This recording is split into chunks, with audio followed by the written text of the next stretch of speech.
বলিউডে বেশ কয়েক বছর ধরে দাপিয়ে বেরিয়েছেন আশিকি খ্যাত জনপ্রিয় সঙ্গীত শিল্পী অরিজিৎ সিং।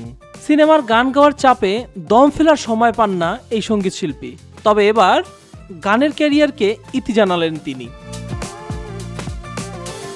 সম্প্রতি এক পোস্টে অরিজিৎ বলেন, শ্রোতা হিসাবে এত বছর ধরে আমাকে এত ভালোবাসা দেওয়ার জন্য আমি আপনাদের সকলকে ধন্যবাদ জানাতে চাই। আমি আনন্দের সঙ্গে ঘোষণা করছি, এখন থেকে আমি প্লেব্যাক কণ্ঠশিল্পী হিসাবে আর কোনো নতুন দায়িত্ব গ্রহণ করব না। আমি গান বন্ধ করছি।